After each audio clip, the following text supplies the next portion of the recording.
Back here on HQ Spotlight, we have a consensus CBS Sports SEC Coach Power Rank. So here is the top 10. I feel like the top 2 are kind of no-brainers, and Kirby Smart coming in at number 1, Stark coming in at number 2. Brian Kelly, you might kind of be like, Yeah, that's actually where I went. I was like, it's weird to me to not see Alabama at the top of the list. And so that's where I'm at. It's been about, prior to last year was like all Alabama, Nick Saban. Now it's the DaBoer era. He comes in at number 4, Lane Kiffin rounding out the top 5. But Brian Kelly, let's go back to that at number 3. And for that, we'll bring in our very own Chip Patterson, because there are a lot of folks, we know there's a lot of pressure that comes with being the head coach of the LSU Tigers. When you think back to all the greats and what they have accomplished there, and a lot of previous coaches have accomplished a lot more than the time that, Brian Kelly has been there. He's entering year 4. They have not been to the CFP, Chip. They're still trying to win a season opener with Brian Kelly at the helm. They're 0-3 in those season openers, and that's something that he addressed at SEC Media Days. I'm just going to go on and on and on and on and on right here about different things with Brian Kelly, but where are you at on him coming in at number 3? Does it feel a little bit too high, maybe at a first glance? Look, there's a difference between job pressure / hot seat conversation at LSU right now and ranking the head coach for everything that he's done. Brian Kelly has 292 career wins. Brian Kelly has led multiple teams to college football playoff appearances, to the national championship game all the way back in 2012. Now, is there something a little bit interesting about the fact that he leaves Notre Dame to go to LSU, seeking the desire to compete for national championships, only to see his successor, Marcus Freeman, take Notre Dame to the national championship game? Yes, all of that goes into the conversation of Brian Kelly in the here and now, but when I sit down with my ballot, I have to reward what you have been able to do over the course of your career, and he did a lot to be able to pull Notre Dame out of a bad place. He even reinvented himself a couple of times throughout that tenure in South Bend, and while he does not have a college football playoff appearance at LSU, he has been the head coach for a Heisman Trophy winner. They did make an SEC championship game. They have been beaten on the door of really accomplishing their goals of winning an SEC title and playing for it all. So I think for Brian Kelly, where he sits is right where he needs to be. And honestly, nationally, probably in line with where he's been in our rankings over the course of the last 5 to 6 years. Chip, really quickly before we move on to DaBoer, what needs to happen? Does LSU need to go to the CFP for him to feel really secure, or is the seat going to become hot if they miss the CFP again? Yes, they need to be playing for a national championship. Brian Kelly's own words at SEC Media Days, this is a team that's built for a title. So if LSU is not a top 3 or 4 team in the SEC, then LSU has fallen short of expectations. And so that'll be the thing that's really interesting, because what happened with LSU was the inability to get it done in some of the biggest games of the year. You had Alabama in town and they embarrassed you. You had a lead against Texas A&M and blew it. Those kinds of games are the ones that sting and bring doubt about the future under Brian Kelly. You flip just 1 or 2 of those games, you're talking about a team in LSU that probably is in the college football playoff. So yeah, CFP or bust, or else things are going to get very, very tricky even with that high buyout. Yeah, we talk about a lot of pressure being the head coach of the Tigers, but there's a lot of pressure that comes with being the head coach of Alabama.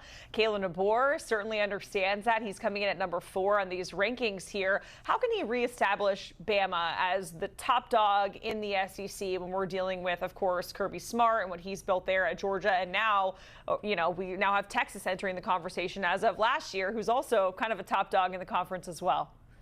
Yeah, Nick Saban used to get knocked off from time to time. His national championship teams often had a regular season loss, but what we didn't have was the Vanderbilt game. What we didn't have was the Oklahoma game, when Alabama goes in and they just need to have any kind of offense, just score any amount of touchdowns, and you'd be feeling a little bit better about their effort in that spot, where they ultimately cost themselves a shot at the college football playoff and the national championship. I didn't think last year's Alabama team was built to really contend with Ohio State, the eventual national champions, but they were absolutely as good as some of those other at-large selections. But it was those games, Vanderbilt, Oklahoma, games that they really, really should not have allowed to reach the point in the late stages where they were not able to go and execute. So for Kalen DaBoer, I think it starts at quarterback, where we will see Ty Simpson take over, see if he can recreate some of that magic that he had with Michael Penix and a lot of other wide receivers. Of course, Ryan Williams goes into his year 2. Kalen DaBoer is kind of like Brian Kelly. I mean, it's a very, very simple proposition.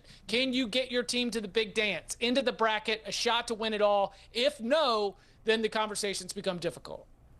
So, Chip, we just showed the top 10. Mark Stoops rounding that out of Kentucky. Now we're going to go just outside of the top 10, going to number 11, which is Billy Napier. And this time last year, I really remember in detail talking about hot seats in college football, and Billy Napier was at the top of that list. Chip rattles off a solid, back half of the season. This team gets 8 wins. DJ Lagway, he is back, and I feel like that is in large part why Billy Napier is still there in Gainesville, because DJ Lagway is back. But what do you make of this patience, right, that we have had for Billy Napier, and by we I mean the University of Florida, with Billy Napier, because that's not often what we see in this day and age in college football, where you get that chance to go from a hot seat to maybe it's a totally different conversation the next season at a program like Florida that wants to win.